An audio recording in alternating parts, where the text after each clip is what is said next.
지난 시간에 이어서 예수님께서 바다 위로 걸어오시는 기적을 한 번 더 살펴보도록 하겠습니다. 물 위를 걸으시는 이 기적은 성경에 단 한 번밖에 나오지 않습니다.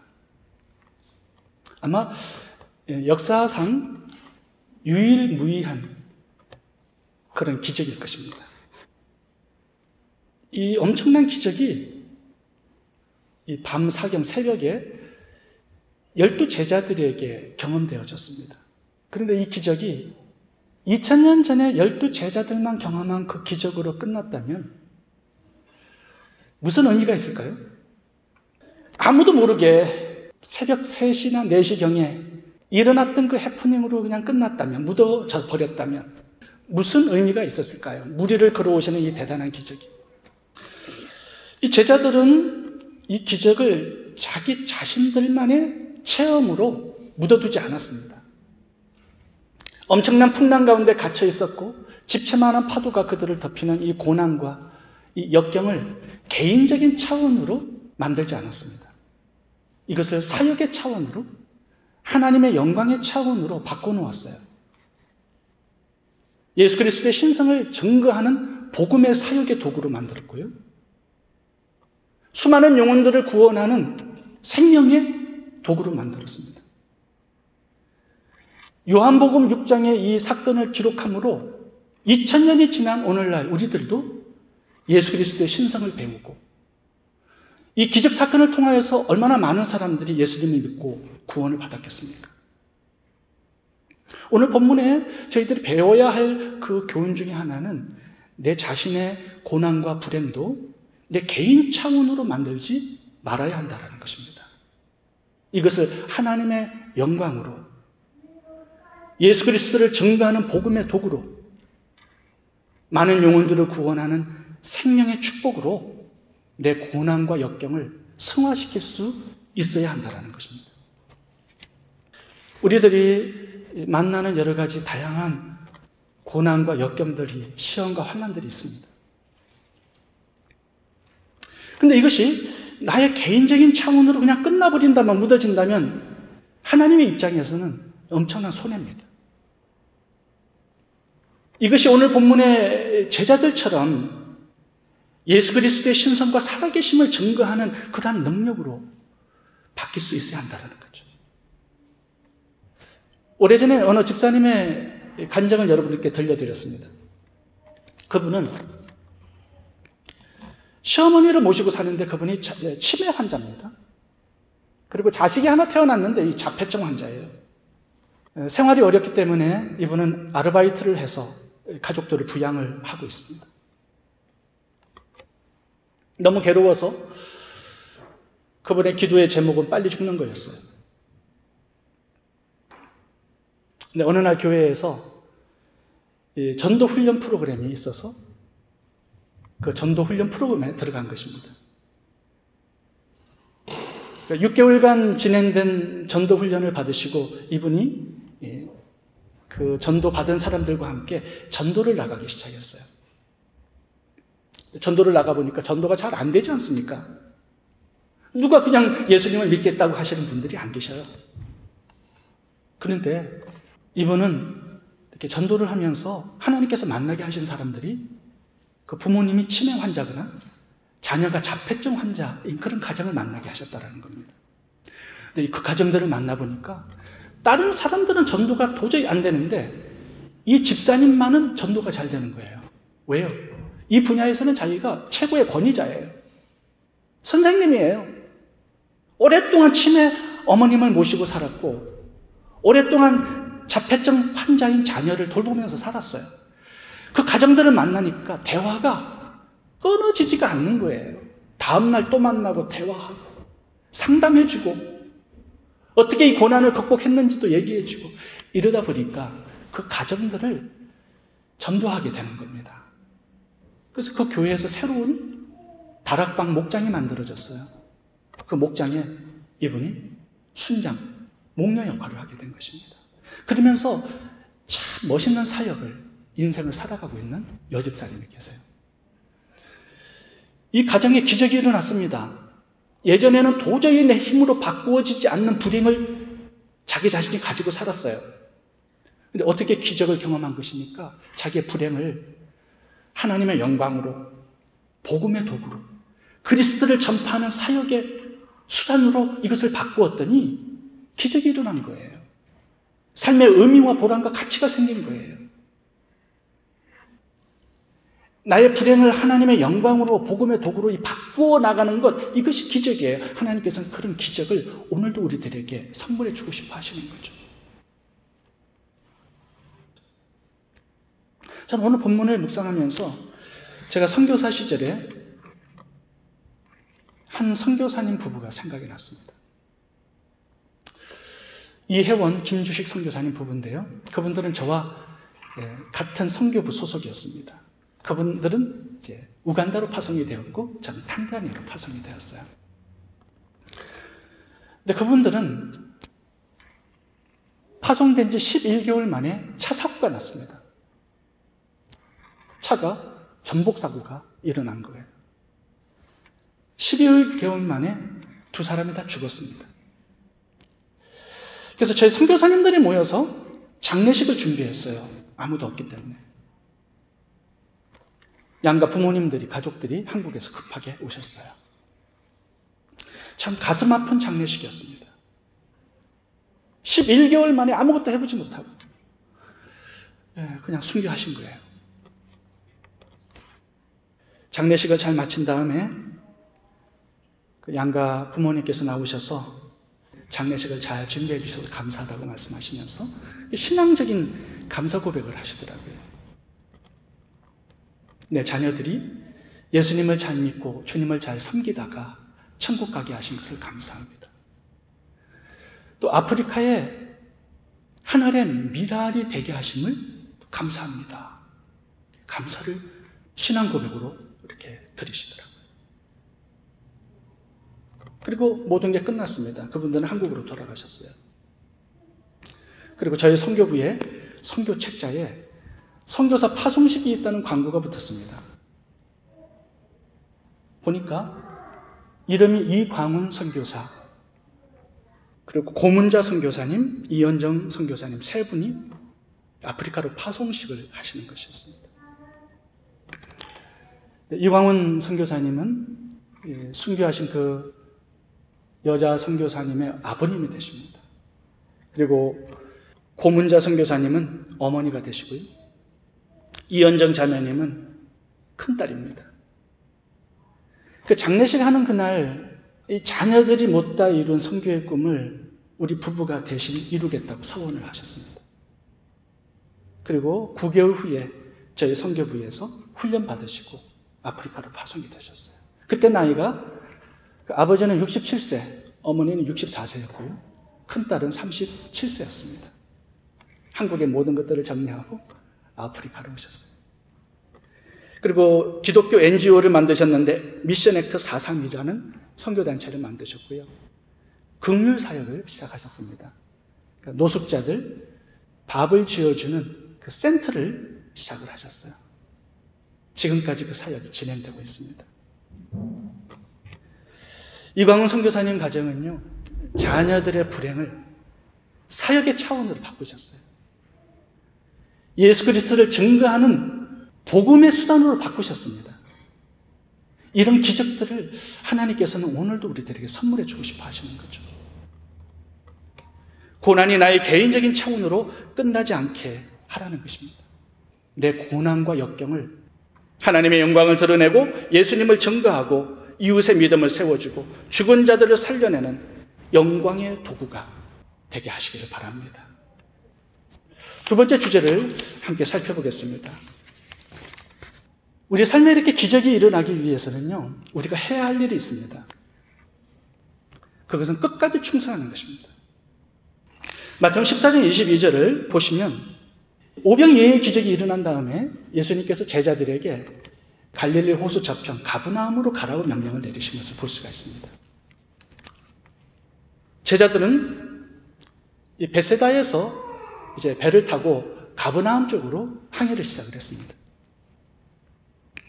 그런데 예수님의 말씀에 순종해서 항해를 시작했지만 그 과정은 폭풍이 일어났고요. 거센 파도가 일어나서 배를 더 저어 나아갈 수가 없는 상황이 되어버렸습니다. 밤 10시에 배를 저었다면 예수님께서 밤 사경에 찾아오셨잖아요. 3시에서 6시 새벽인데 6시간, 7시간을 노를 저은 겁니다. 괴롭게. 광풍을 만났어요. 그래도 주님의 말씀을 붙들고 끝까지 노를 저어가고 있는 겁니다. 그 끝에서 주님은 바다 위를 걸어오시는 기적을 행하실 것입니다. 오늘 본문의 기적은 제자들의 충성의 끝에서, 순종의 끝에서 경험했던 기적이라는 것을 우리가 기억해야 합니다. 여러분, 우리가 기적을 보기 원해요. 근데 너무 일찍 포기하는 겁니다. 너무 일찍 돌아가는 거예요. 제자들이 만약에 1시간, 2시간 노를 저었다가 강풍이 오기 때문에 벳세다로 돌아갔다면 예수님이 무리를 걸으시는 그런 기적은 일어나지 않았을 겁니다. 힘들고 어려워도 괴롭게 노를 6시간 끝까지 젓고 있었기 때문에 그 순종의 끝에서, 충성의 끝에서 기적을 경험하게 된 것입니다. 요즘 시대는요, 괴로움에 노젓는 사람 찾아보기 어렵습니다. 힘들고 어려우면 조금 순종하다가 내 기분에 맞지 않으면 돌아갑니다. 포기합니다. 일을 내려놓습니다. 근데 제자들은 큰 광풍이 불어도, 큰 파도가 내리쳐도, 뚜렷한 전진이 없어도 주님 말씀하셨기 때문에, 명령하셨기 때문에 끝까지 충성하고 싶은 마음이 있었던 거예요. 그러한 사람들을 위한 기적이었습니다. 이 본문의 이전에는 오병이의 기적이 일어났습니다. 누구를 위한 기적이었습니까? 이 오병이의 기적을 다루면서 그때 기적이 일어난 때를 기록해 놓았습니다. 성경은 저녁 때라고 기록합니다. 저녁 때, 해가 저문 저녁 때였습니다. 왜 그 시간을 성경에서는 기록해 놓았을까요? 간단하죠, 답은. 너무 배가 고파가지고 주님의 말씀 듣다가 집으로 달려간 사람들은 기적을 맛보지 못했습니다. 오병이의 기적도요, 주님의 말씀을 끝까지 들은, 말씀의 자리에서 충성을 다한 사람들을 위해서 주님이 일으키신 기적이었어요. 끝까지 말씀 앞에 남은 자들을 위해, 말씀 때문에 굶주린 자들을 위해서, 주님 앞에서 힘들고 어렵지만, 태양빛이 내려치지만, 배는 고프지만, 그래도 주님 앞에서 끝까지 시간을 보낸 자들을 위해 주님은 기적을 베푸신 것입니다. 저희가 지난주에 요한복음 9장에 신뢰한 목가의 소경의 이야기를 저희들이 묵상을 했습니다. 근데 그 기적의 방법이 좀 독특해요. 비위생적이었죠. 예수님께서 침을 뱉어서 진흙을 이겨가지고 소경의 눈에 발랐습니다. 그리고 실로암 목가에 가서 씻고 오면 눈을 뜨는 기적을 경험할 것이라고 말씀을 하셨어요. 그 소경은 실로암 목까지 몇 킬로를 정말 우스꽝스러운 모습으로 지팡이 짚고 걸어가야 했습니다. 그 길은요, 많은 사람의 조롱을 받았던 길이었습니다. 많은 사람들이 비웃었을 거예요. 가는 도중에 여러 번 넘어졌겠죠. 주님은 기적을 주시기 전에 말씀을 붙들고 오랜 시간 노를 젓게끔 하십니다. 이 소경도 괴로이 노젓는 시간이 있었습니다. 이 소경이 도중에 가다가 비웃고 넘어지고 사람들이 조롱하고 그랬기 때문에 그냥 진흙 뜯어내고 집으로 돌아갔다는 기적은 없었을 것입니다. 말씀에 끝까지 순종하고 충성할 때 주님의 기적은 일어난다는 것입니다. 여러분, 하나님의 방법은 동일합니다. 오늘날도 하나님의 말씀 때문에 끝까지 순종하는 자, 하나님께서 맡기신 사명 때문에 끝까지 충성하는 자, 그런 자들을 위해서 오늘도 하나님의 기적을 주시는 것입니다. 여러분들에게 명령하신 말씀이 있을 것입니다. 맡겨주신 사역이 있을 것입니다. 전도하라고 주신 사람이 있을 것입니다. 기도하라고 주신 기도의 제목도 있을 것입니다. 너무 일찍 포기하지 마시고 끝까지 가시기 바랍니다. 순종의 끝, 충성의 끝에서 하나님 응답을 주시고 축복을 주시고 은혜를 주시고 기적을 주시는 것입니다. 또 하나 살펴볼 것은 기다림입니다. 기다림. 여러분, 충성을 한 다음에 그게 끝이 아닙니다. 오늘 본문에 보시면 한 가지 더 나와 있는데 그거는 기다림입니다. 제자들은 광풍 속에서 6시간 노를 저었습니다. 힘은 다 빠졌겠죠.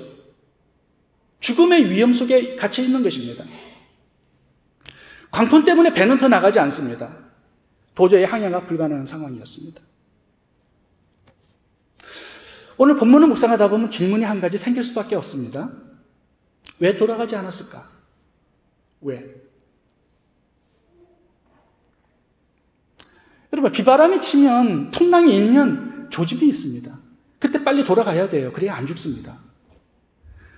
제가 아프리카에서 사역한 그 사역의 현장이 빅토리아 호수였기 때문에 저는 이 제자들이 당한 이런 경험들을 수차례 했어요. 조짐이 보이면요, 먹구름이 끼잖아요. 항해하지 않습니다. 조금 가다가 뭐가 비바람이 치잖아요. 빨리 돌아와야 됩니다. 죽어요, 잘못하면. 근데 제자들은 돌아가지 않았습니다. 왜 그랬을까요? 저는 그 이유를 잘 알고 있습니다. 제가 당해보았던 경험들이기 때문에 그래요. 배 타고 다니면서. 이게 풍랑이 치고 강풍이 몰려오잖아요. 그러면 필연적으로 비바람을 동반합니다. 비바람을 동반한다는 것은요, 먹구름이 잔뜩 끼었다는 뜻입니다. 왜요? 구름이 비바람을 몰고 오거든요. 당시는 나침판이 없었기 때문에 별을 보고 항해를 하는 시대였습니다. 그러니까 북극성을 봐야 돼요. 그래야 동서남북을 바라볼 수가 있고 항해를 할 수가 있습니다. 근데 밤 사경에 먹구름이 잔뜩 끼어서 별이 보이지 않습니다. 깜깜해요. 방향을 잡을 수가 없는 겁니다. 돌아가고 싶지 왜 안 왔겠습니까? 방향을 잡을 수가 없었어요. 그럴 때는 어떻게 해야 되는지 아십니까, 여러분? 내 힘으로 돌아가려고 하면 안 됩니다. 죽습니다.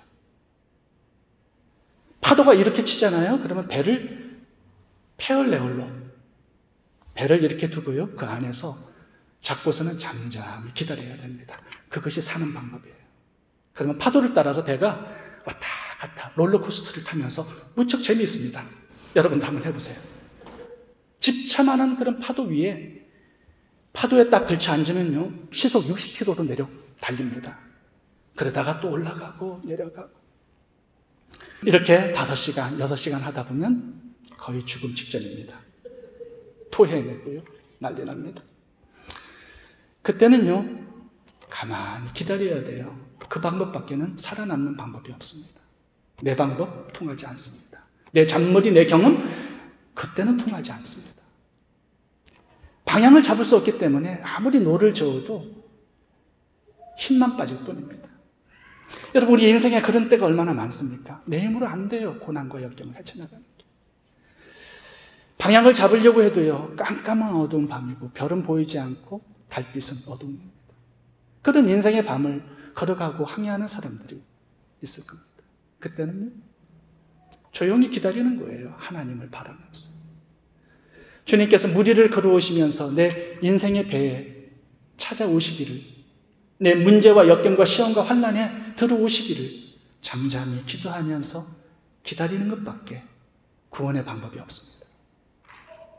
근데 오늘 본문을 봐보세요. 굉장히 중요한 단어가 있습니다. 우리가 힘이 있을 때는 우리가 찾아가면 됩니다. 근데 우리가 찾아갈 힘이 없을 때는 주님이 찾아와 주신다고 약속하고 있습니다. 오늘 본문의 6장 19절을 제가 읽어보겠습니다. 제자들이 노를 저어 10여리쯤 가다가 예수께서 바다 위로 걸어 배에 가까이 오심을 보고 두려워하거늘. 주님이 찾아와 주신다라는 거예요. 내가 찾아갈 힘이 없으면, 내가 힘이 남아있고 길이 있을 때는 배를 저어서 전진해서 주님께 나아가면 됩니다. 그런데 배를 저을 힘도 없고 길도 없어요. 그때는 기다려야 된다는 거예요. 주님이 찾아와 주시겠다라는 것입니다. 내가 힘이 있을 때 내 힘으로 주님을 찾아가는 것을 헌신이라고 말합니다. 그런데 내 힘으로 주님께 가지 못할 때 주님이 찾아와 주시는 것을 은혜라고 말합니다. 은혜는 뭐냐? 내 노력이 끝나는 지점에서 시작되는 것이 은혜입니다. 오늘 힘이 있으십니까? 그 힘을 가지고 주님을 찾아가세요. 그러나 힘이 다 빠져서 주저앉아 있을 때 그때는 조용히 주님을 기다리세요. 주님이 찾아와 주시고 주님의 은혜가 임하게 될 것입니다. 우리가 지난 시간에 요한복음 5장에 38년 된 베데스다 병자를 보았습니다. 베데스다 연못가로 그 병자는 찾아갈 힘이 없었습니다. 누워 있어야 되는 중증 환자입니다. 그가 할 수 있었던 유일한 것은 기다리는 것밖에 없었습니다. 주님의 은혜가, 주님의 기적이 찾아오기를 기다리는 것밖에 그에게는 구원의 길이 없었던 거죠. 그 병자는 주님을 기다렸습니다. 주님이 찾아와 주셨어요. 왜? 기다렸기 때문에. 욥기서에 나오는 욥도 마찬가지입니다. 하루아침에 10자녀 다 죽었습니다. 모든 재산 다 잃었습니다. 건강까지. 그의 아내는 하나님을 욕하고 죽으라고 하면서 도망갔습니다. 근데 욥은 그 자리에서 구원의 방법이 없어요. 조용히 주님을 기다렸습니다. 주님의 때, 그때까지 기다린 거예요. 참 오랫동안 기다렸습니다. 왜요? 내가 할 수 있는 게 아무것도 없어요. 주님을 바라보며 그분의 은혜를 소망하며 기다린 거예요. 그게 구원의 방법이었습니다. 주님께서 기적을 가지고 찾아오시는 비결이었습니다. 요셉도 마찬가지예요. 노예로 팔려서 자기가 할 수 있는 거 아무것도 없었습니다. 하나님은 그를 위대한 인물로 만들어 주시겠다고 약속하셨지만 자기의 힘으로는 불가능해요. 마지막 3년은 감옥에 억울한 누명을 쓰고 들어갔습니다. 할 수 있는 것은 딱 하나밖에 없어요. 주님의 구원을 기다리는 것이었습니다. 주님은 바로왕에게 꿈을 하나 가지고 찾아오셨고요. 요셉에게는 그 꿈을 해석하는 그 해석을 가지고 찾아오셨어요. 하루아침에 역전됩니다. 여러분, 그렇게 주님의 때를 기다리는 자들에게 주님은 기적을 가지고 찾아오시는 것입니다. 성경에 잘 기다려서 성공한 사람이 한 사람이 있습니다. 다윗이죠, 다윗.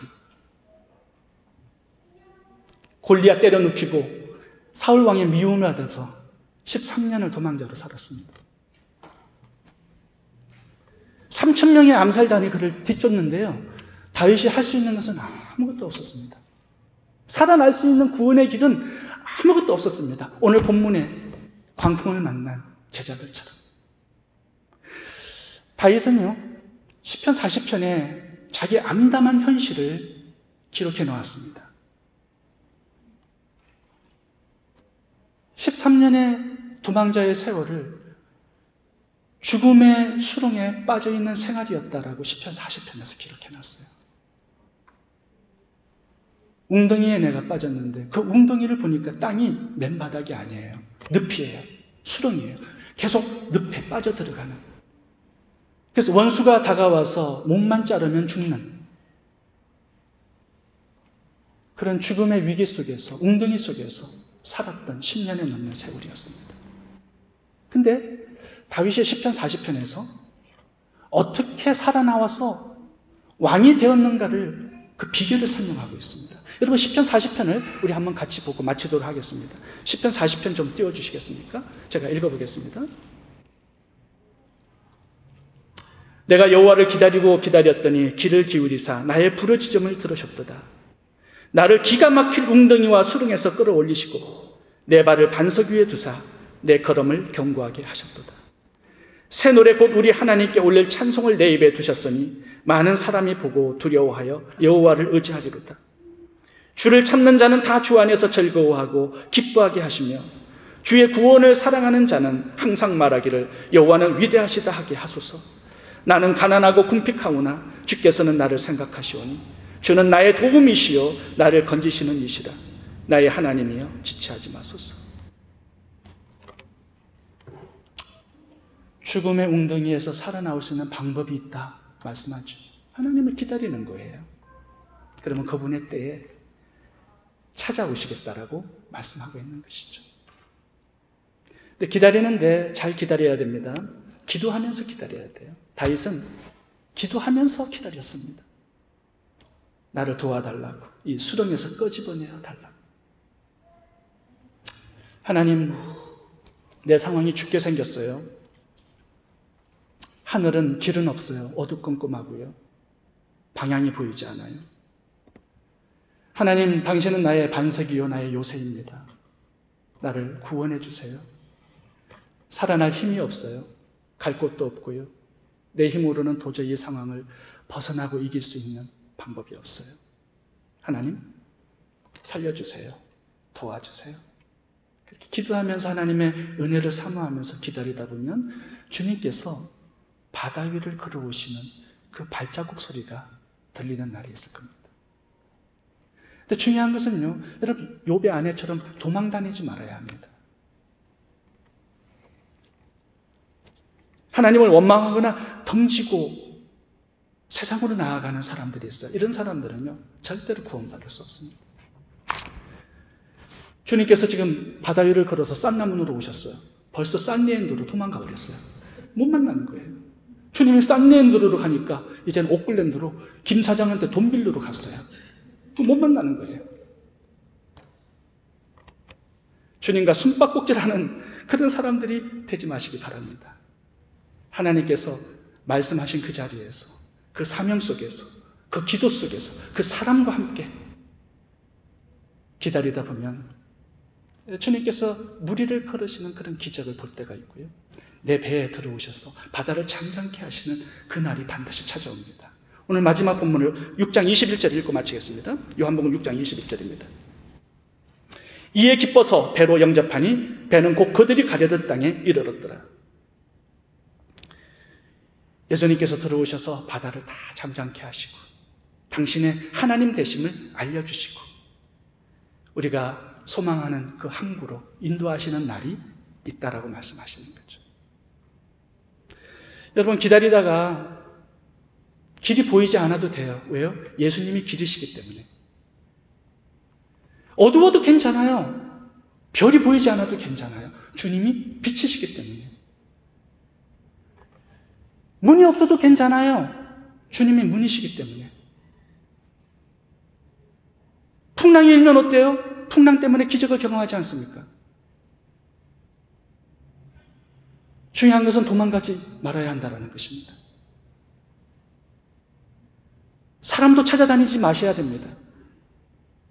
내 능력과 힘으로 문제 해결하지 마시고 주님을 잠잠히 기다릴 수 있기를 바랍니다. 기다리는 방법을 또 하나 소개해 드릴까요? 오기로 기다려야 합니다. 오기.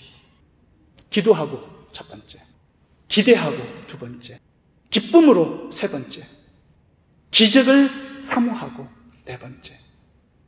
그렇게 기다리시다 보면 주님이 기적이 나를 찾아오는 그때가 반드시 오게 될 것입니다. 그때까지 여러분 충성하시고 잘 기다릴 수 있기를 바랍니다.